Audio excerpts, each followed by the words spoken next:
हम देखेंगे।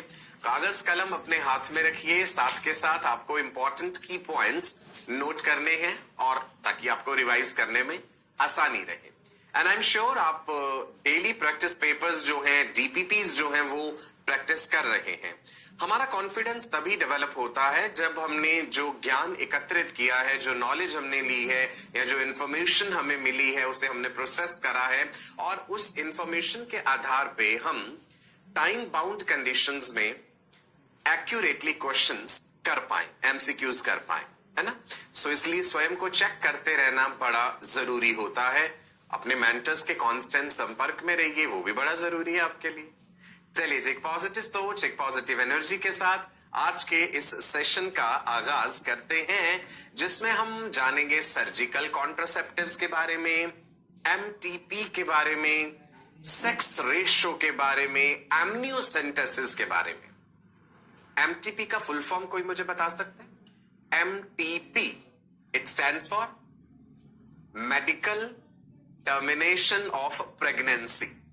इसको लेकर के क्या कानून बनाया गया हमारी कंट्री में, और रिसेंटली उस कानून में कुछ अमेंडमेंट्स भी हुए हैं, बदलाव हुए हैं, वो भी मैं आपके साथ जिक्र जरूर करूंगा। ठीक है जी, चलो जी। नो, एक बार देख लीजिए अभी तक हम क्या क्या पढ़ चुके हैं कॉन्ट्रासेप्टिव मेथड्स में। नेचुरल मेथड्स पढ़ चुके, रिवाइज कर ले एक बार। Natural methods, number 1 calendar method और रिदम मेथड और periodic abstinence. Number 2 coitus interruptus और withdrawal method. Number 3 lactational amenorrhoea method, LAM। ये तीनों थे नेचुरल मेथड्स। फिर मैंने आपको बताए थे बैरियर मेथड्स, जिसमें हम ओवा एंड स्पर्मेटोजोआ को मिलने नहीं देते। Condoms for male as well as female, right. इसके अलावा diaphragm, cervical cap, Dumas cap, vaginal douching. Chemical methods, hormones जिसमें इस्तेमाल करते हैं। हार्मोन को शरीर में प्रवेश कराने के तरीके अलग अलग हो सकते हैं। Oral contraceptive pills, OCPs females के लिए पढ़ी थी, कंबाइंड ओरल पिल और मिनी पिल, पॉप्स भी जिसे कहते हैं, प्रोजेस्ट्रोजन ओनली पिल्स जो हमने पढ़े थे। ठीक है, इसके अलावा भाई पिल तो रोजाना खानी है, कभी भूल जाओ गोली खाना तो प्रॉब्लम है। सो इसका एक बेटर वर्जन था कि इंजेक्शन लगवा लिया जाए हार्मोन का, है ना। उससे भी बेटर था कि सबडर्मल इम्प्लांट करवा लिया जाए, ये भी हमने पढ़ा था, राइट। नॉन स्टेरॉइडल पिल में सहेली पिल के बारे में बताया था, which is once a week pill, which is developed by CDRI Lucknow. Male contraceptive pill भी बताई थी, गॉसिपॉल। तो वो सब केमिकल मेथड्स में पढ़ा था। पिछले सेशन में IUDs, इंट्रा यूटराइन डिवाइसेस का जिक्र करा था हमने। नॉन मेडिकेटेड डिवाइसेस जैसे लिपीज लूप, जो ऐसा एक लूप शेप्ड स्ट्रक्चर होता है ना। और फिर मैंने बताई थी कॉपर टी, जिसमें एक नायलॉन का धागा नीचे लटकता रहता है। The main frame is made up of plastic which is coated with barium sulfate to make it radio opaque। बताया था ना, कई बार कॉपर टी डिस्प्लेस भी हो जाती है तो फिर हमें एक्सरे करना पड़ता है ये जानने के लिए कि भाई कॉपर टी अपनी पोजीशन में है या नहीं है। A copper wire is wrapped around the vertical stem, जो लगातार कौन से आयंस रिलीज करती है? Copper ions. कॉपर आयंस पे साइंटिस्ट ने स्टडी करी और भाई हमें पता चला कि they suppress the sperm motility, they suppress fertilising ability of sperms, they kill the sperms. Copper ions make uterine endometrium unfavourable for implantation. तो ये कॉपर टी का मैकेनिज्म ऑफ एक्शन। इसके अलावा ये बात भी थी कि presence of a foreign body in the uterus stimulates the production of phagocytes, जो sperms को kill कर देंगे। So copper containing devices में कॉपर टी पढ़ा था, कॉपर 7 पढ़ा था, एक और चीज पढ़ी थी that is multi load 375, ये कॉपर कंटेनिंग है। ठीक है जी। सो IUDs 3 तरह के, non medicated devices, copper containing devices, hormone containing devices. Hormone containing devices में प्रोजेस्टासर्ट LNG 20, लेवेनोजेस्ट्रल 20, which is a synthetic form of progesterone hormone. उनका भी मैकेनिज्म ऑफ एक्शन हमने समझा था। सो आज हम पढ़ने वाले हैं जी सर्जिकल मेथड्स के बारे में। बड़ा मजा आने वाला है आपको इसमें, यहीं पे सर्जरी दिखाऊंगा आपको। सर्जिकल मेथड्स को ही बेटा हम टर्मिनल मेथड भी कहते हैं। क्या कहते हैं? और टर्मिनल मेथड। सो सर्जिकल मेथड और टर्मिनल मेथड, परमानेंट मेथड भी कहते हैं, नियरली इरिवर्सिबल कहते हैं इनको, बिकॉज वेसेक्टोमी या ट्यूबेक्टोमी कर देने के बाद उनको रिवर्स करना, सक्सेसफुल रिवर्सल के चांसेस जो हैं बेटा वो बहुत ही कम होते हैं। तो चलिए जी शुरू करते हैं सर्जिकल कॉन्ट्रासेप्टिव मेथड्स। हेडिंग दे लिया ना आपने? हेडिंग दे लीजिए साथ साथ। इनका दूसरा नाम क्या है बेटा? Terminal method. कई बार ना हेडिंग ये दे देते हैं क्वेश्चन में, which of the following is a terminal method of contraception. तो उसमें चॉइसेस होते हैं कि ओरल कॉन्ट्रासेप्टिव पिल्स हैं, आईयूडीज हैं, इंजेक्टेबल है या ट्यूबेक्टोमी है। सो वहां पे बच्चे कंफ्यूज हो जाते हैं कि भाई ये टर्मिनल वर्ड क्यों यूज किया गया है। सो ध्यान दीजिएगा, सर्जिकल मेथड्स को ही टर्मिनल मेथड्स भी कहते हैं और ये जो है नियरली इरिवर्सिबल है। नियरली इरिवर्सिबल हम मानते हैं because the chances of successful reversal are very very less. तो सर्जिकल मेथड्स में हम दो चीजें पढ़ने वाले हैं, एक है जी वेसेक्टोमी और एक है ट्यूबेक्टोमी। वेसेक्टोमी वास्ट डिफरेंस से रिलेटेड वर्ड लग रहे हैं ना।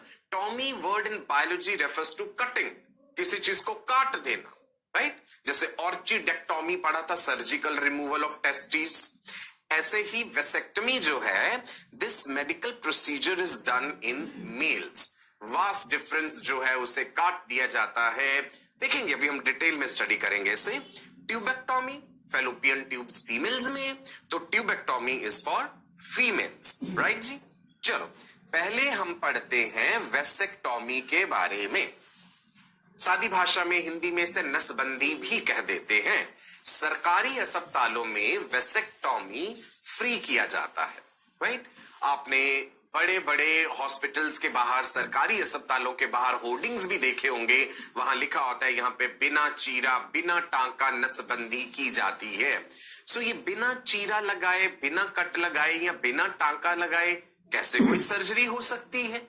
नॉन स्कैलेपल वेसेक्टमी कहते हैं उसे, उसका भी हम जिक्र करेंगे, ठीक है? चलो जी, सो सबसे पहले पढ़ते हैं वेसेक्टमी क्या है। Surgical method of male sterilization. अच्छा, इनको स्टेरिलाइजेशन टेक्निक्स भी कहते हैं, ये भी ध्यान रखिएगा। ये स्पर्म के ट्रांसपोर्ट को रोक रहा है। ऐसा नहीं है कि वेसेक्टमी हो जाने के बाद स्पर्म बनने बंद हो जाएंगे, नहीं, sperm production continues in testis. बस ये है कि टेस्टिस से जो डक्ट स्पर्म्स को आगे ले जा रही थी, आप याद कीजिए यहाँ पे हमने इपिडिडाइमिस पढ़ा था, है ना? एक हाईली फोल्डेड टिब्यूल थी, उसके बाद ये आगे वास डिफरेंस में कंटिन्यू हुई। तो ये वाली जो डक्ट है ना बेटा, वास डिफरेंस, जिसको डक्टस डेफरेंस भी कहते हैं, इसको ही हमने काट देना। इसका एक छोटा सा टुकड़ा काट के निकाल लेते हैं बाहर और बाकी के जो अंदर के टुकड़े उन्हें बांध देते हैं। अब इसमें क्या है कि भाई टेस्टिस में स्पर्म तो बनते ही रहेंगे, स्पर्म बनना थोड़े ना बंद हो जाएंगे। वास्ट डिफरेंस के कट हो जाने से स्पर्म प्रोडक्शन पे थोड़े ना कोई असर पड़ेगा। अब आप सोचे होंगे जो स्पर्म्स मिलियंस में बन रहे हैं टेस्टिस में, वो कहां जाएंगे? भाई वो सारे के सारे स्पर्म्स ऑब्वियसली इपिडिडाइमिस में पहुंचेंगे। Epididymis is the site for storage of sperms.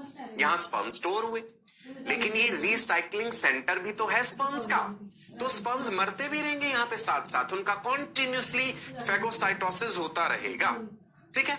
चलो आगे बढ़ते हैं। Small part of vas deferens is removed और इट इज टाइड अप। वास here is referring to vas difference, and as I told you, this ectomy term is referring to surgical removal or the cutting. अब आप देखो यहाँ पे हमने इस picture के जरिए आपको समझाने की कोशिश करी गई है कि ये वाली डक्ट जो है वास डिफरेंस उसको हम काट देंगे। यहाँ पे कैंची दिखाई गई। अभी ऐसा नहीं कि हमने इतनी बड़ी कैंची यूज करनी है काटने के लिए, वो सिर्फ दिखाने का एक तरीका है आपको समझाने के लिए। क्लियर है बेटा? अब आप देखिए वास डिफरेंस को काटा था और बाकी जो कटे हुए हिस्से थे उनको यहाँ पे बांध दिया गया है। राइट, हमने कोई टेस्टिस रिमूव नहीं करे यहाँ पे। नाउ गौर फरमाइएगा, एक छोटा सा टुकड़ा वास डिफरेंस का काट के दोनों तरफ से बाहर निकाल लेगा डॉक्टर या सर्जन।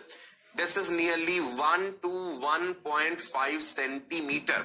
छोटा सा टुकड़ा जो दोनों साइड से वास डिफरेंस का काट के निकाला है, इसका क्या करना है भाई?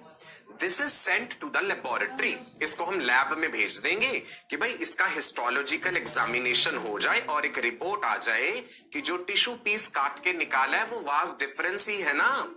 गलती से किसी डॉक्टर ने कोई नर्व तो नहीं काट दी, कोई ब्लड वेसल तो नहीं काट दी और हम पेशेंट को कहते हैं कि भाई तुम्हारी वेसेक्टोमी हो गई है और बाद में सेक्सुअल इंटरकोर्स हो एंड वाइफ प्रेग्नेंट हो जाए, तो वो तो एक मेडिको लीगल केस बन जाएगा ना कि भाई ऐसा कैसे हो गया।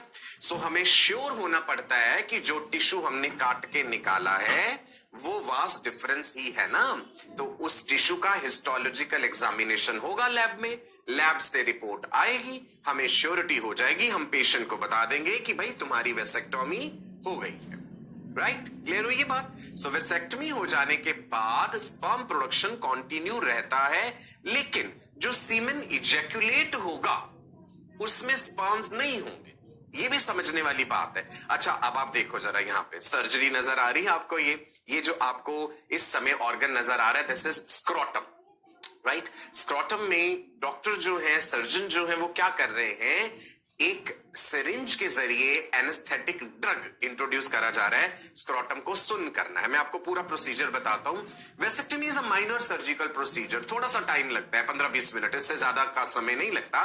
स्क्रोटल एरिया प्रॉपर्ली शेव किया जाता है, वहां के जो बाल हैं, हेयर हैं, वो रिमूव कर दिए जाते हैं ताकि सर्जिकल प्रोसीजर में वो इंटरफेयर ना करें।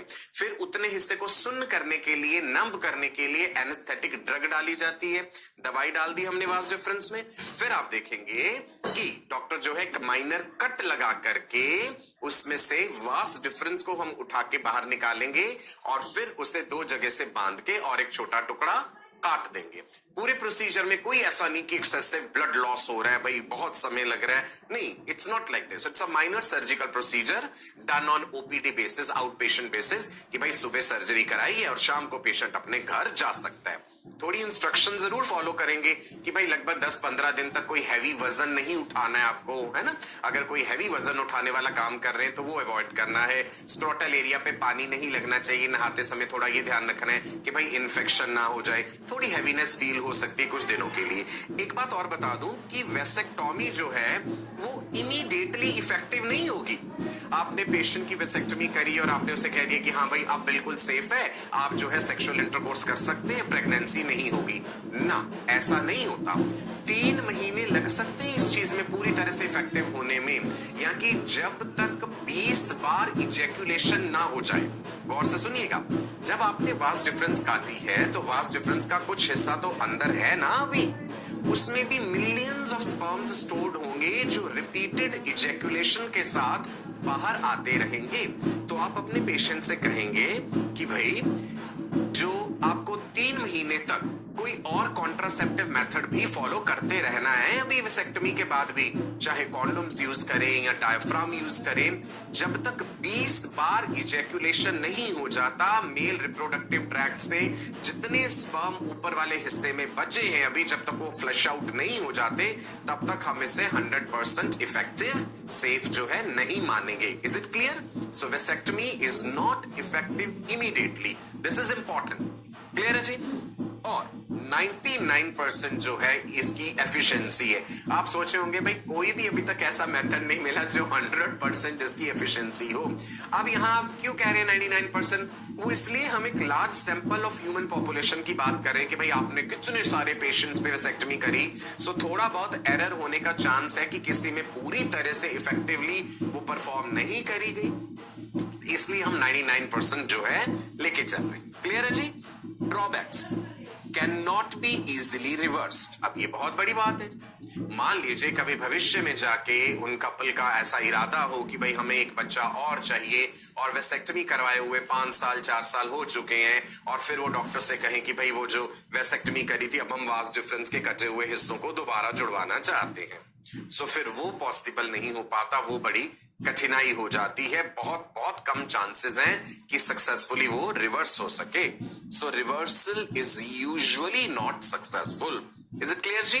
राइट नाउ एक बात और सोच लीजिएगा, समझ लीजिएगा अच्छे से। बहुत से लोगों के मन में ये गलत धारणा है कि वेसेक्टमी करवा लेने के बाद वो इजैक्यूलेट नहीं कर पाएंगे, उनका सेमिनल फ्लूइड रिलीज नहीं होगा। This is totally wrong. जो सीमेन है उसकी टोटल कॉम्पोजिशन में स्पर्म्स तो केवल 10% है। 10% हिस्सा वो माइक्रोस्कोपिक स्पर्म्स है, बाकी 90% पार्ट जो है, 90% पार्ट सेमिनल वेसिकल से आ रहा है, प्रोस्टेट ग्लैंड से आ रहा है, बल्बो यूरिथ्रल ग्लैंड्स हैं, मेल रिप्रोडक्टिव ट्रैक्ट जो है सिक्रीट कर रहा है, कितनी सारी चीजें। तो सेमिनल फ्लूइड जो एक बार के सिंगल इजैक्यूलेशन में रिलीज होता है, मैंने आपको बताया था 2.5 to 5 ml of semen is released per ejaculate, right?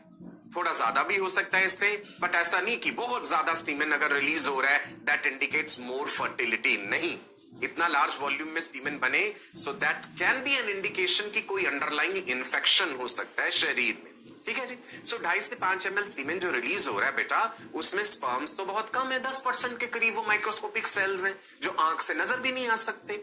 बस यही होगा कि सीमेन तो तब भी रिलीज होगा वेसेक्टमी के बाद भी, लेकिन उसमें स्पर्म्स नहीं होंगे। क्लियर है ये बात? सो पढ़ लेते हैं। Vasectomy eliminates only sperms from semen, so the seminal plasma remains in the ejaculatory fluid. जो इजैक्यूलेटेड फ्लूइड है उसमें सेमिनल प्लाज्मा होगा, राइट? और सेमिनल प्लाज्मा सेक्सुअल इंटरकोर्स जब हुआ है, सेक्सुअल एक्ट जब हुआ है, तो वो रिलीज होगा। So vasectomy does not effect the volume of the semen. Vasectomy does not affect the frequency of attaining erection. Vasectomy does not affect the sexual desire, sexual pleasure. किसी भी चीज को ये इफेक्ट नहीं करता है। अब आप सोच के हैरान हो रहे होंगे कि फिर भी लोग क्यों नहीं करवाते हैं वेसेक्टोमी। ऐसा क्या ब्लॉक है, मेंटल ब्लॉक है इस बात के पीछे कि मेल्स जो है वो वेसेक्टमी नहीं करवाना चाहते। तो ये गलत धारणाएं जो फैली हुई, ये मिथ जो है ना, बहुत से लोगों के मन में मिथ है कि भाई चीरा लगेगा, टांका लगेगा, स्क्रोटल एरिया में दर्द होगा, it's a very painful procedure, और उन्हें इरेक्शन होने में प्रॉब्लम होगा, सेक्सुअल परफॉर्मेंस, सेक्सुअल डिजायर, ये चीजें इफेक्ट होंगी। तो यही मेंटल ब्लॉक्स हैं जिसके कारण जो है लोग वेसेक्टमी के लिए इतना ज्यादा मोटिवेटेड नहीं है। लेकिन मैंने जैसे पहले आपको बताया कि भाई सरकारी अस्पतालों के बाहर बड़े बड़े होर्डिंग्स लगे होते हैं, वहां लिखा होता है कि यहाँ पे बिना चीरा, बिना टांका नसबंदी की जाती है। उसे कहते हैं NSV, नॉन स्कैलेपल वेसेक्टोमी। स्कैलेपल सुना आपने? सर्जिकल ब्लेड होता है ना, वो चीरा लगाने वाला, तो वो यहां लिखा है कि वो नहीं यूज करेंगे, नॉन स्कैलेपल वेसेक्टमी। अब आप हैरान हो रहे हैं कि भाई अगर चीरा नहीं लगाएंगे तो स्क्रोटन स्किन कैसे काटेंगे, राइट? और किस प्रकार से जो है वास डिफरेंस को बाहर निकालेंगे हम। सो क्या करते हैं कि वहां पे हम जो है शार्प फोर्सेप्स यूज कर लेते हैं। फोर्सेप्स समझते ना, चिमटा जिसे हम बोलते हैं, शार्प फोर्सेप्स। बस ये कि हमने पेशेंट को कहा भाई हमने भाई सर्जिकल ब्लेड तो हमने यूज ही नहीं करा, है ना? Is it clear? राइट, चलो जी आगे बढ़े। नेक्स्ट है procedure tubectomy. Tubectomy referring to fallopian tube को काट देना भाई। तो ये फीमेल स्टेरिलाइजेशन का टेक्निक है। So tubectomy is a surgical method of female sterilisation. इससे क्या होगा? क्या ट्यूबेक्टोमी कराने के बाद एग सेल बनने बंद हो जाएंगे? नहीं, ओवरी में ओवा तो बन रहा है। क्या मेंस्ट्रुअल साइकिल स्टॉप हो जाएगा ट्यूबेक्टोमी के बाद? नहीं, फेलोपियन ट्यूब को काट देने का मेंस्ट्रुअल साइकिल से कोई रिलेशन नहीं है। मेंस्ट्रुअल साइकिल तो हर महीने यूट्रस की जो लाइनिंग ईस्ट्रोजन के रिस्पांस में, प्रोजेस्टेरॉन के रिस्पांस में बन रही है, मेंस्ट्रुअल साइकिल में तो वही जो डेवलप्ड लाइनिंग है वो शेड हो रही है। सो ट्यूबेक्टोमी होने के बाद मेंस्ट्रुअल साइकिल प्रभावित नहीं होता है। सुनिए, it is preventing the ovum transport. Ovum शब्द हमने लैंग्वेज की कन्वीनियंस के लिए यूज कर लिया है, एक्चुअल में ये सेकेंडरी oocyte होता है। small part of fallopian tube is removed or tied up. fallopian tubes जिन्हें ओविडक्ट्स भी कहते हैं, स्टेल्पिंग्स भी कहते हैं, यूट्राइन ट्यूब्स भी कहते हैं, इस प्रोसीजर को ट्यूबल लाइगेशन भी कह देते हैं कि फेलोपियन ट्यूब्स को बांध दिया गया है जी. So tube is referring to fallopian tube. Ectomy word is referring to surgical removal. Female reproductive tract एक बार देख लीजिए जी, पढ़ चुके हैं हम ऑलरेडी. फीमेल के secondary sex organs, primary sex organs के बारे में भी पढ़ चुके हैं. ये चीज क्या है? ओवरी है. दो ओवरीज है, right and left. Almond shaped, बादाम के शेप के इंट्रा एब्डोमिनल स्ट्रक्चर्स होते हैं, दो ओवरीज.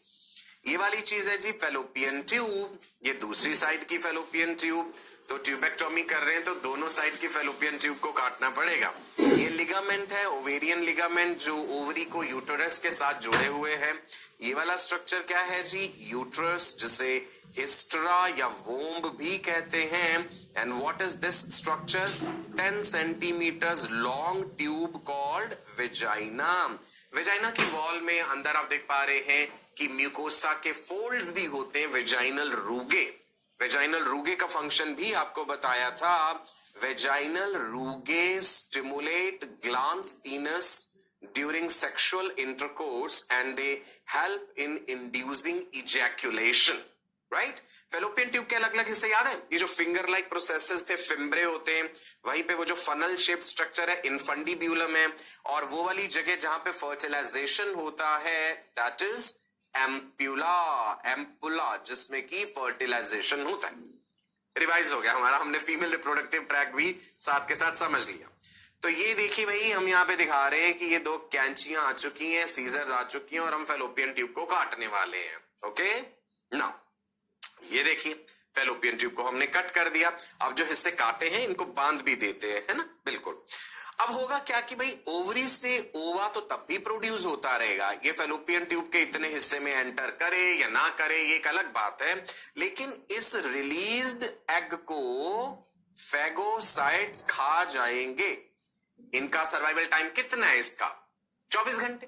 24 घंटे के बाद ये मर जाएगा और फेगोसाइट्स कहेंगे कि भाई अब हम तुम्हें खा जाएंगे. तो ये देखो जी, एज अ सर्जन आपने यहाँ पे फेलोपियन ट्यूब के कटे हुए हिस्सों को बांध दिया है. अब आप खुद ही सोच लीजिए, इस चीज का मेंस्ट्रुअल साइकिल से कोई प्रभाव नहीं पड़ेगा, क्योंकि मेंस्ट्रुअल साइकिल कैसे रेगुलेट हो रहा है? वो तो ओवरी के द्वारा रिलीज किए गए जो स्टेरॉइडल हार्मोन्स हैं, ईस्ट्रोजन्स हैं, प्रोजेस्टेरॉन है, ये हार्मोन तो ओवरी ब्लड सर्कुलेशन में डाल रही है ना, और ब्लड सर्कुलेशन के जरिए यूट्रस तक पहुंचेंगे ही पहुंचेंगे. हमने कोई ब्लड वेसल्स थोड़ी काटी हैं, हमने तो फेलोपियन ट्यूब को काटा है. तो हार्मोन कोई फेलोपियन ट्यूब के थ्रू ट्रेवल करके थोड़ी जा रहा था यूट्रस तक. हार्मोन तो ब्लड सर्कुलेशन में जा रहा है, और ब्लड सर्कुलेशन के जरिए हार्मोन यूट्रस पे अपना असर वैसे ही दिखाते रहेंगे जैसा वो पहले दिखा रहे थे. So please remember that tubectomy is not going to affect the menstrual cycle. 99% efficiency है सर्जरी की, इसकी 99% एफिशिएंसी है, लेकिन समस्या वही है, can not be easily reversed. इसीलिए हमने कहा था नियरली इरिवर्सिबल मेथड्स, ट्यूबेक्टमी भी और वेसेक्टोमी भी. So the reversal is usually not successful. Okay, समझ आ गया? ट्यूबेक्टोमी अच्छे से क्लियर है जी? सर्जिकल मेथड्स में यही दो पढ़ने हैं, vasectomy and tubectomy. Right? Vasectomy and tubectomy does not affect the sexual act. जैसे मेल के लिए मैंने बताया था कि वेसेक्टमी होने के बाद इरेक्शन पे, सेक्सुअल डिजायर पे, सेक्सुअल परफॉर्मेंस पे कोई फर्क नहीं पड़ता है. The same applies to tubectomy also, कि फीमेल की सेक्सुअल डिजायर, सेक्सुअल अर्ज, किसी भी चीज पे कोई असर नहीं पड़ता है. ओके जी, हमने पढ़े अभी तक अलग अलग तरह के contraceptive methods. What is the meaning of contraception? Hindi में गर्भ निरोधक कह देते हैं हम. सो कॉन्ट्रासेप्शन इज द मेथड और system which allows the sexual intercourse but prevents pregnancy. ऐसा मेथड जो सेक्सुअल इंटरकोर्स परमिट करता है परंतु गर्भावस्था नहीं होने देता, प्रेगनेंसी नहीं होने देता. अब हम ये जानने जा रहे हैं कि भाई क्या होगा अगर कॉन्ट्रासेप्टिव मेथड फेल कर गया. कपल ने कॉन्ट्रासेप्टिव मेथड यूज करा था बट वो वर्क नहीं करा and now she is pregnant, या फिर she is pregnant due to rape that she was a victim of forced sexual intercourse, या फिर अनप्रोटेक्टेड सेक्सुअल इंटरकोर्स हुआ और प्रेगनेंसी हो गई है। अब ये एक ऐसी प्रेगनेंसी है जो अनवांटेड है, जो डिजायर्ड नहीं है, ना तो मदर या फादर मींस मेल फीमेल दोनों ही नहीं चाहते, म्यूचुअली भी नहीं चाहते इस प्रेगनेंसी को आगे कैरी ऑन करने में। तो क्या किया जाए? क्या उस कपल को फोर्सिबली उस प्रेगनेंसी को कैरी ऑन करने के लिए कहा जाए? क्या ये सही होगा एक ऐसे बच्चे को इस दुनिया में लेकर के आना जिसका पैदा होना वो माता पिता कभी चाहते ही नहीं थे, अलग अलग वजहों से? There can be different reasons for that, right?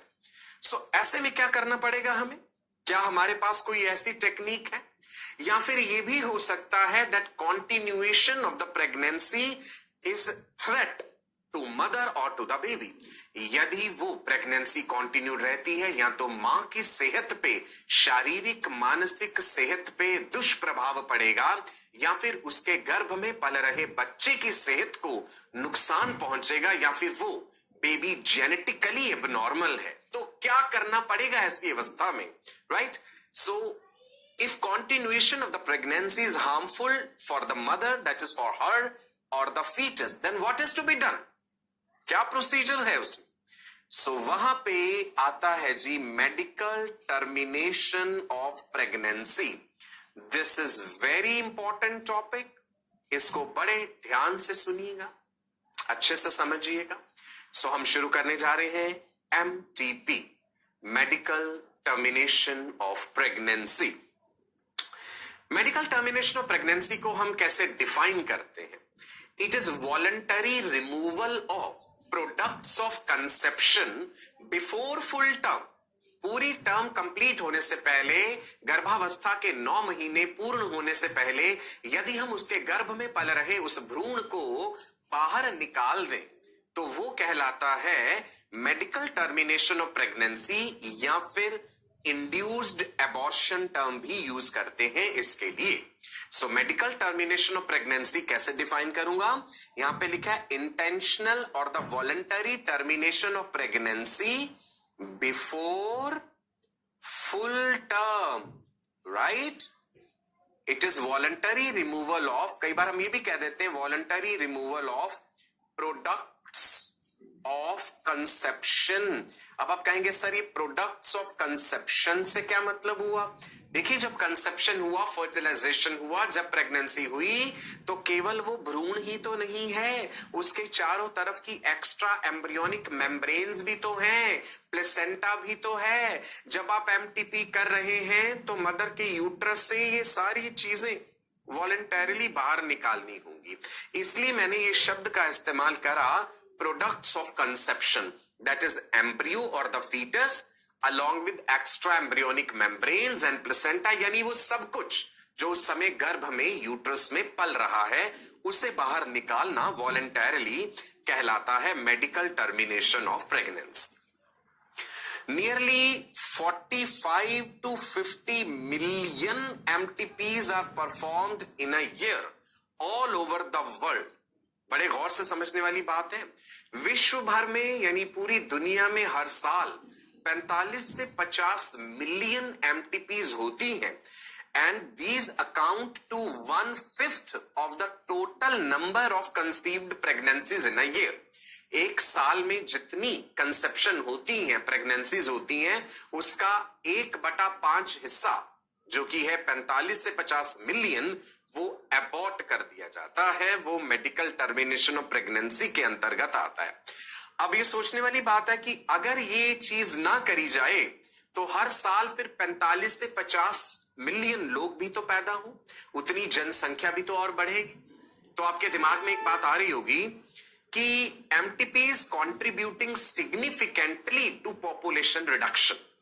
MTP बड़ा महत्वपूर्ण रोल प्ले कर रहा है पॉपुलेशन रिडक्शन में, तो क्या इसे पॉपुलेशन रिडक्शन का एक तरीका बना दे? नहीं, नहीं, बिल्कुल भी नहीं। गौर फरमाइएगा, MTP contributes significantly in decreasing the population दो हालांकि it is not meant for that purpose, ये उस मकसद के लिए नहीं बनाया गया कि भाई हर बार प्रेगनेंसी हो फिर एमटीपी कर दो, प्रेगनेंसी हो तो एमटीपी कर दो और पॉपुलेशन को कंट्रोल कर लो। No, it is wrong. किन किन हालातों में, किन किन कंडीशंस में एमटीपी परमिटेड है ये हम समझेंगे अभी। एमटीपी को लीगलाइज किया गया इंडिया में 1971। The law was framed in 1970 but it came into action in April 1971 और उस लॉ में बहुत सारी बातें बताई गई हैं। इसका मिसयूज नहीं होना चाहिए, ये भी बड़ा स्ट्रिक्टली सब बातें लिखी हैं और इसी का अमेंडमेंट भी होता रहा है समय समय पे। रिसेंट जो है 2017 में एमटीपी का जो ये कानून है इसमें अमेंडमेंट हुए हैं। एमटीपी का जो लॉ है, the law defines the situations under which MTP can be performed. Number 2, medical qualification of the practitioner who can perform MTP. Number 3, the place where MTP can be performed. MTP का जो कानून है उसमें सारी बातें लिखी हैं। MTP कौन कर सकता है? क्या गली मोहल्ला हर नुक्कड़ पे जो कोई डॉक्टर है या जिसके पास प्रॉपर डिग्री नहीं है कोई भी MTP कर देगा? नहीं। The law properly defines the medical qualification of the practitioner who can perform MTP. Number 2, वो जगह कैसी होनी चाहिए जहां पे MTP किया जाए? वो नर्सिंग होम होना चाहिए, वो हॉस्पिटल होना चाहिए, वहां क्या सुविधाएं होनी चाहिए, ये सब बातें लिखी। ठीक है जी।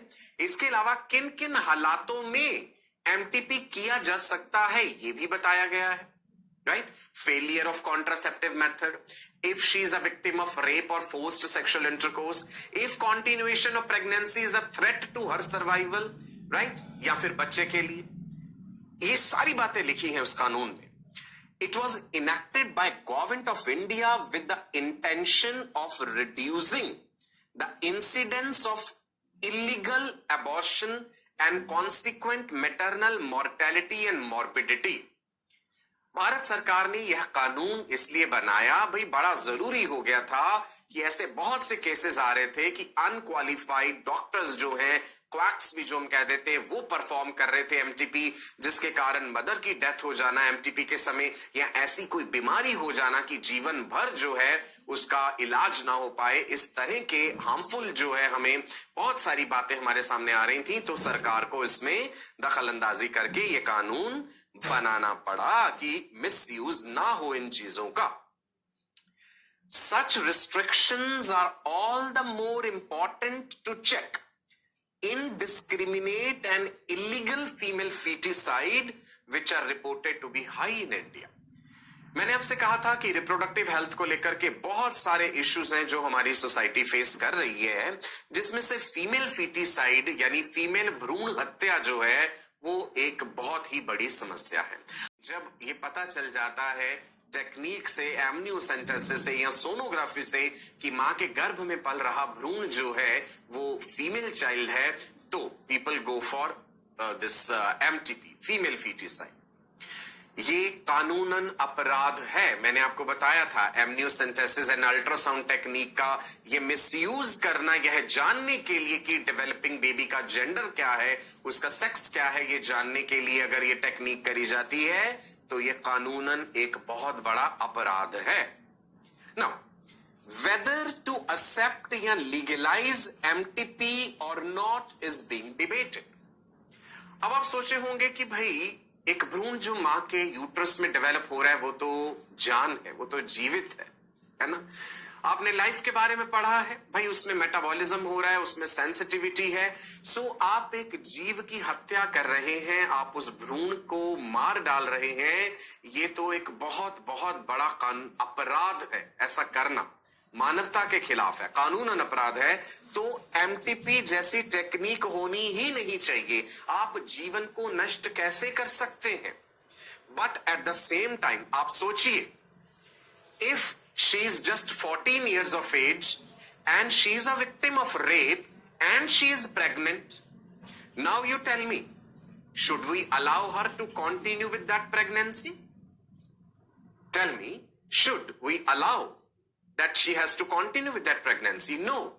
If she is a victim of rape, अब आप खुद ही कहेंगे कि भाई कितनी सारी बातों को मद्देनजर रखते हुए सोसाइटी के जो दबाव है, समाज की जो संरचना है, उन सबको मद्देनजर रखते हुए कि भाई ये संभव नहीं है कि एक 14 इयर्स ओल्ड गर्ल जो कि who's a victim of rape, इसमें एज मायना नहीं रखती, उम्र ज्यादा भी हो सकती है। मैंने एक ज्यादा सेंसिटिव केस आपको बता दिया। सो ऐसी हालातों में हम नहीं कंटिन्यू करवा सकते, तो एमटीपी परमिटेड कर दो।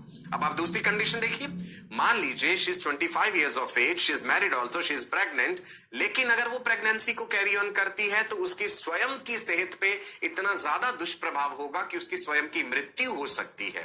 There can be different reasons, तो तब भी हमें वो फीटस जो है अबॉर्ट करना पड़ेगा। या फिर हमें एमनियोसेंटेसिस के जरिए ऐसा पता चलता है कि डेवलपिंग बेबी में, फीटस में ऐसी जेनेटिक एबनॉर्मेलिटी है जिसका इलाज हो ही नहीं सकता, तो क्या हमें अबॉर्ट कर देना चाहिए उसे, या फिर ऐसे मानसिक रूप से या शारीरिक रूप से जो अविकसित बच्चा होगा पैदा, जिसका कभी कोई इलाज नहीं हो सकता, क्या हमें उसे इस दुनिया में आने देना चाहिए? सो मेरा कहने का मतलब है कि थ्रू आउट द वर्ल्ड ये डिबेटेबल बातें हैं। मैं अपने विचार रख सकता हूं इस विषय पे, आप अपने विचार रख सकते हैं। सो whether to accept or legalize MTP or not, it is being debated in many countries due to emotional, ethical, religious and social issues which are involved in it, right? Now, जो medical termination of pregnancy act है, amendments भी हुए 2017 में, वो क्या कहता है? According to this act, pregnancy may be terminated on certain considered grounds, जो ग्राउंड्स मैंने आपको बताए, within first 12 weeks of pregnancy on the opinion of one registered medical practitioner। यदि अभी प्रेगनेंसी 12 हफ्तों की है, 4, 4, 8, 4, 12, यानी पहला ट्राइमेस्टर 4 हफ्ते मतलब 1 महीना, यानी 3 महीने की प्रेगनेंसी है, या 12 हफ्ते की है तो हम 3 मंथ भी लिख देते हैं। 3 मंथ्स की प्रेगनेंसी है या फर्स्ट ट्राइमेस्टर तक ही है अभी, तो उसे अबॉर्ट करने के लिए एक रजिस्टर्ड मेडिकल प्रैक्टिशनर का ओपिनियन चाहिए।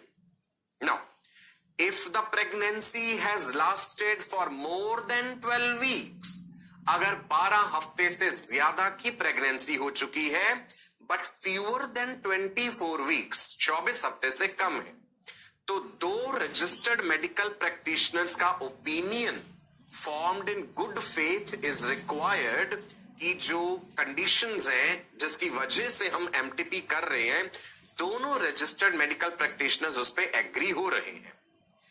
पहले ट्राइमेस्टर में किए गए जो एबॉर्शंस है, मेडिकल टर्मिनेशन ऑफ प्रेगनेंसी है, वो कम रिस्की है। जैसे जैसे पहले 3 महीने पूरे हो जाते हैं, फीटस का डेवलपमेंट भी काफी ज्यादा हो चुका है, हड्डियां बननी शुरू हो गई हैं उसके शरीर में, पहले वो कार्टिलेज होता है, बाद में वो बोन्स बन जाती हैं। प्लेसेंटा का इतना इंट्रिकेट कनेक्शन बन गया है कि उस डेवलपिंग स्ट्रक्चर को मदर के यूट्रस से निकाल पाना बाहर काफी कठिन हो जाएगा, रिस्क बढ़ जाएगा, राइट जी। तो सेकेंड ट्राइमेस्टर एबॉर्शंस जो हैं, एमटीपीज हैं, वो कंपैरेटिवली ज्यादा रिस्कियर होते हैं। अबॉर्ट करने के लिए, एमटीपी करने के लिए क्या टेक्निक लगाई जाएगी, ये निर्भर करता है कि प्रेगनेंसी कितने समय की है, कितने दिनों की या हफ्तों की या महीनों की है। अगर अभी चंद दिनों की प्रेगनेंसी है तो सिंपली हम कुछ ओरल पिल्स देकर के ही अबॉर्ट कर सकते हैं। अगर और ज्यादा समय हो गया है तो वेजाइना के थ्रू हाइपरटोनिक सेलाइन सॉल्यूशन या प्रोस्टाग्लैंडिन सॉल्यूशन इंट्रोड्यूस किया जाता है, उसके जरिए अबॉर्शन कर देते हैं। अगर उससे भी ज्यादा अवधि हो चुकी है तो हमें सर्जिकल इंस्ट्रूमेंट्स इंट्रोड्यूस करने पड़ेंगे वेजाइना के थ्रू, और उस फीटस को, एम्ब्रियो को, भ्रूण को छोटे छोटे टुकड़ों में काट के उसे सक्शन पंप से बाहर सकआउट करना होगा। सुनने में बड़ा दिल दहलाने वाला लगता है ये प्रोसीजर, लेकिन मैंने आपको ग्राउंड्स बताए ना, क्या क्या कंडीशंस हैं, कि हमें इमोशंस को दरकनार करके एक तरफ रख के फिर प्रैक्टिकली सोचना पड़ता है, लॉजिकली सोचना पड़ता है कि एमटीपी करना आवश्यक है या नहीं है, राइट जी। चल, the grounds for termination of such pregnancies are: number 1, if continuation of pregnancy would involve a risk to the life of pregnant women or it will cause grave physical या mental injury. Now, ऐसे भी हालात होते हैं जिसमें हम देखते हैं कि मदर की मेंटल कंडीशन ठीक नहीं है, राइट? क्लिनिकली डिक्लेयर्ड है that she is mad, lunatic, जिसे हम कह देते हैं कि पागल है ना? क्या प्रेगनेंसी कैरी ऑन कर पाएगी वो? नहीं, वहां भी बड़े मुश्किल हालात है ना? सो वहां भी परमिटेड है MTP. If there is substantial risk that if the child is born it would suffer from such physical or mental abnormalities as to be seriously handicapped. अगर हमें अल्ट्रासोनोग्राफी से या एमनियोसेंटेसिस से ये पता चला कि मां के गर्भ में जो बच्चा पल रहा है उसमें इस प्रकार का जेनेटिक डिसऑर्डर है जिसका कोई इलाज नहीं है और पैदा होने के बाद तमाम उम्र उसे एक ऐसा जीवन बिताना पड़ेगा कि समाज में उसे स्वीकारा ना जा सके या उसके लिए बड़ा कठिन हो, थ्रू आउट लाइफ वो एक हैंडीकैप की तरह जिंदगी बिताएगा, अगर ये पूरी तरह से प्रूवन है तो भी परमिटेड है एमटीपी. इसके अलावा MTP is also done to get rid of unwanted pregnancies either due to casual unprotected intercourse या failure of contraceptive use during coitus or rapes. So that means कि MTP एक और कंडीशन पे भी permitted है कि अगर कॉन्ट्रासेप्टिव मेथड यूज किया गया पर वो फेल हो गया या कैजुअली अनप्रोटेक्टेड सेक्स हुआ है और वो प्रेग्नेंट हो गई है and they don't want to carry on with the pregnancy, तो भी कोई प्रॉब्लम नहीं है जी, कर देंगे. ठीक है जी, कंडीशन समझ आ गई आपको सारी. नाउ कौन सा तरीका इस्तेमाल करेंगे? क्या ओरली कुछ पिल्स देकर के, हार्मोनल पिल्स देके, अगर आपको याद हो माइफप्रिस्टोन, मीजोप्रोस्टल मैंने आपको बताया था. Do you remember these two names? Mifepristone, RU486, mifepristone, misoprostol. Mifepristone has very high affinity for progesterone receptors. तो माइफप्रिस्टोन का टेबलेट जब ले लेंगे तो माइफप्रिस्टोन वहां जाके एक्ट कर जाएगा जहां प्रोजेस्टेरॉन ने अपना असर दिखाना था. प्रोजेस्टेरॉन नहीं होगा तो यूट्रस कॉन्ट्रैक्ट करेगा, तो जो भी यूट्रस के अंदर प्रोडक्ट्स ऑफ कंसेप्शन बने हैं वो एक्सपेल आउट हो जाएगा. लेकिन ये कुछ ही दिनों की प्रेगनेंसी के लिए यूज कर सकते हैं, बहुत ज्यादा अगर समय बीत चुका है तो ये मेथड कारगर साबित नहीं होगा. ठीक है जी. देन इसके अलावा सर्जिकल मेथड्स भी हैं. आप यहां पे देख पा रहे हैं कि सर्जिकल इंस्ट्रूमेंट जो है वो इंट्रोड्यूस करके विजाइना के थ्रू सर्विक्स के जरिए होते हुए यूट्रस तक पहुंचते हैं एंड प्रोडक्ट्स ऑफ कंसेप्शन को जो है वो बाहर निकाल लेते हैं. ठीक है जी. डॉक्टर की गाइडेंस में ये प्रोसीजर होगा. पेन किलर्स भी देने होंगे. प्रोसीजर के बाद कुछ समय तक कुछ सावधानियां भी बरतनी होंगी. राइट, क्लियर है जी. MTP, medical termination of pregnancy. पहले ट्राइमेस्टर में किए जाने वाले एबॉर्शंस जो हैं they are relatively safe. Second trimester में रिस्क बढ़ जाता है. क्यों? क्योंकि एक तो फीटस का स्ट्रक्चर बोनी हो चुका है, उसे काट के बाहर निकालना कठिन होगा. राइट. इसके अलावा एक्सेसिव ब्लीडिंग के चांसेस हो जाएंगे. पोस्ट ऑपरेटिव कॉम्प्लिकेशंस हो सकती हैं. राइट जी. चलिए, एमटीपी का मिसयूज क्या है? Misuse of MTP. illegally done by unqualified persons, it can be fatal. Mother की, फीमेल की जान भी जा सकती है इस प्रोसीजर में अगर सही क्वालिफाइड डॉक्टर ने नहीं परफॉर्म करा है ये प्रोसीजर तो. राइट. एक चीज मैंने आपको ये भी बताई थी कि अगर हमें बच्चे के जन्म से पहले उसका जेंडर रिवील कर देता है डॉक्टर, एमनियोसेंटेसिस के जरिए भी हो जाता है, ऐसा सोनोग्राफी के जरिए भी हो जाता है, सो वहां पे फिर वही फीमेल फीटिसाइड के लिए मिसयूज हो जाती है ये टेक्निक. क्लियर है जी. फीमेल फीटिसाइड, भ्रूण हत्या जिसे हम कहते हैं. So what is this? It is selective abortion of the female foetuses. It is illegal practice, कानूनन अपराध है ये. Strict laws and penalties for violators. अब ऐसा नहीं है कि ये सिर्फ इंडिया में ही है ना? अक्सर हम दोष दे देते हैं अपने समाज को ही इसमें, लेकिन आप देखेंगे कि और भी कई कंट्रीज में ऐसा होता है. मेल बच्चा पाने की एक चाहत जो है राइट। मैनकाइंड में ये शुरू से ही रही है। अलग अलग कंट्रीज में आपने देखा होगा या सुना होगा, ऐसे कई तरीके कपल्स अपनाते हैं, इवन सेक्सुअल इंटरकोर्स से पहले, सेक्सुअल इंटरकोर्स के समय, कि इस बात की प्रोबेबिलिटी बढ़ जाए कि भाई मेल चाइल्ड हो, राइट। नाउ ऐसा क्यों है, फीमेल फीटिसाइड क्यों होता है, या वजह क्या है इसके पीछे? मोर फेवर्ड फॉर सक्सेसफुल लीनिएज, भी भाई वंश चलाने के लिए तो हमें पुत्र की आवश्यकता है जो वंश को आगे बढ़ाएगा।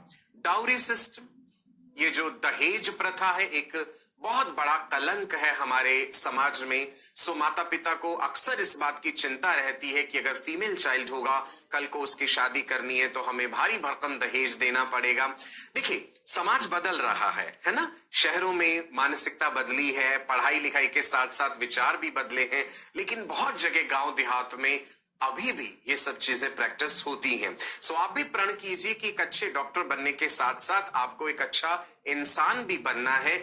अपनी सोच में तो सुधार लाना ही है, औरों की सोच को भी बेहतर बनाना है। Education is a very powerful weapon with which you can change the world.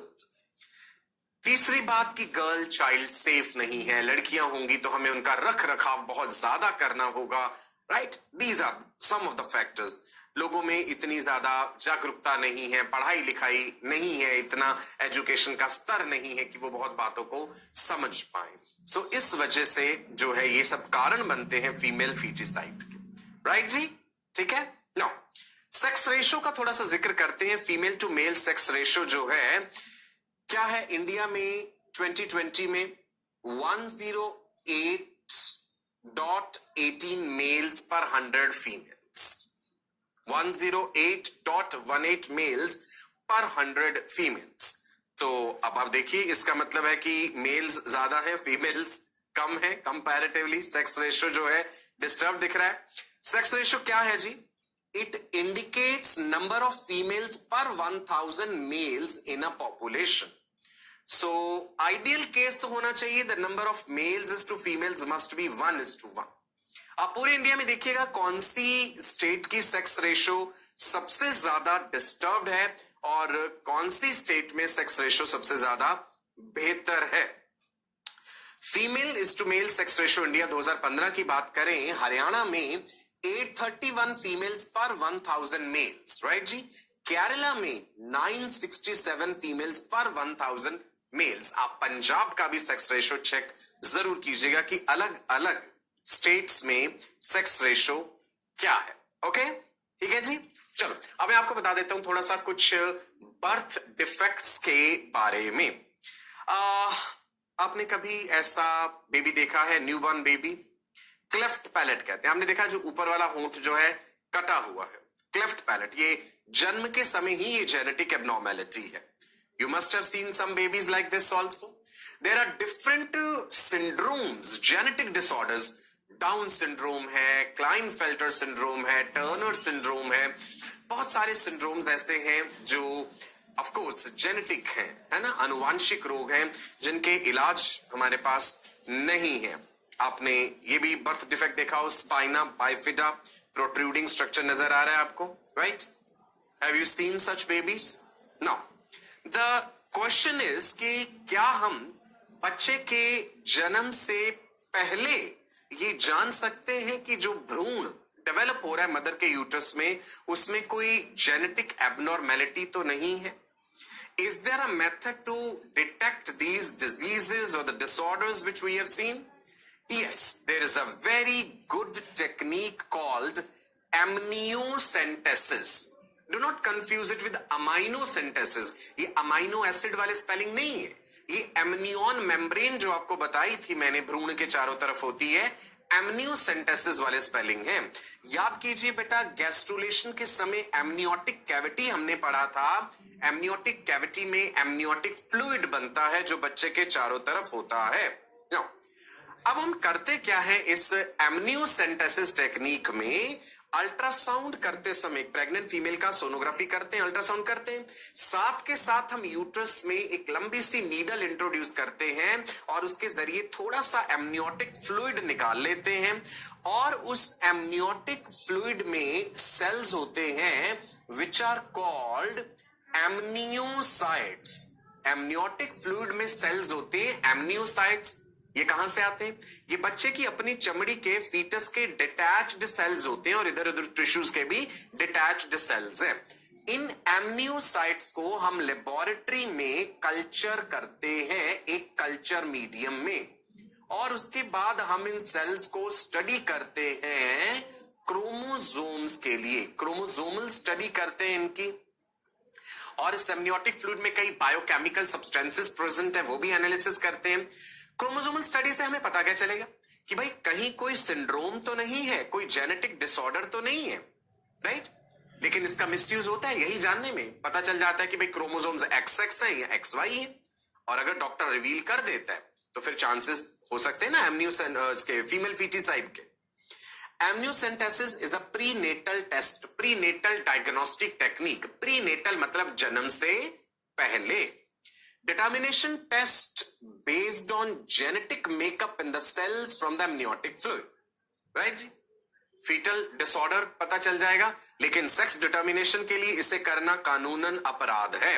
गर्भावस्था के 15 से 20 हफ्तों के बीच में ये किया जाता है और एमनियोटिक फ्लूइड बाहर निकालना है। हमने थोड़ा रिस्क भी रहता है इसका, थोड़ा रिस्क है, वो डॉक्टर पहले एक्सप्लेन कर देगा। नो, द क्वेश्चन इज कि कौन सी फीमेल को हम ये सजेस्ट करेंगे? क्या हर फीमेल को एमनियोसेंटेसिस कराना चाहिए? नहीं।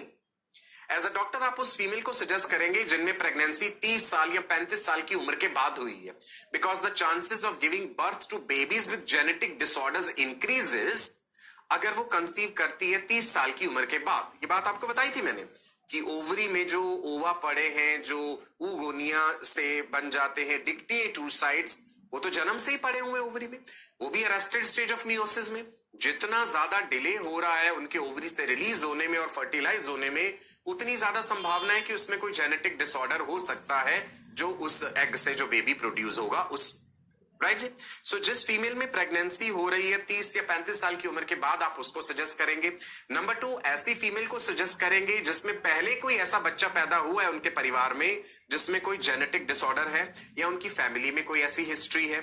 ठीक है जी? यहां पे आप देख पा रहे हैं कि सोनोग्राफी कर रहे हैं, अल्ट्रासाउंड, और साथ के साथ नीडल इंट्रोड्यूस करके हम फ्लूइड जो है वो निकाल रहे हैं। So when will you advise this to your patient?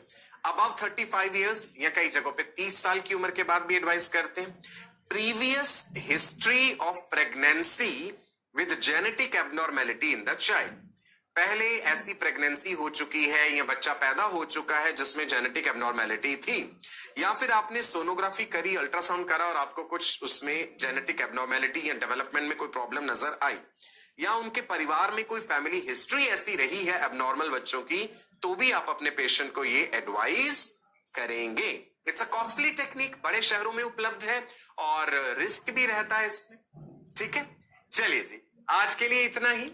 So I hope आज भी आपने बहुत सारी नई बातें सीखी हैं।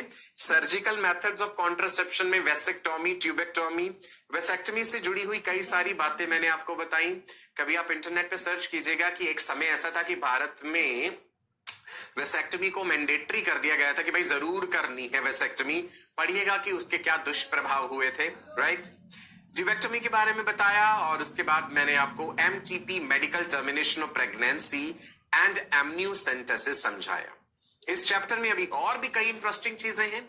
सेक्सुअली ट्रांसमिटेड डिजीजेस के बारे में जानना है, एड्स के बारे में जानना है, असिस्टेड रिप्रोडक्टिव टेक्नोलॉजी क्या है, टेस्ट ट्यूब बेबी टेक्निक क्या है, डिजाइनर बेबीज क्या होते हैं, ये सब चीजें आपको बताऊंगा आने वाले सेशंस। मैं आपका अपना डॉक्टर सचिन कपूर अब आपसे विदा लेता हूं जी, आपको नमस्कार कहता हूं। God bless you all, wish you all a very very bright and prosperous future. पढ़ते रहिए, खुश रहिए, spread love, peace and positivity. DPP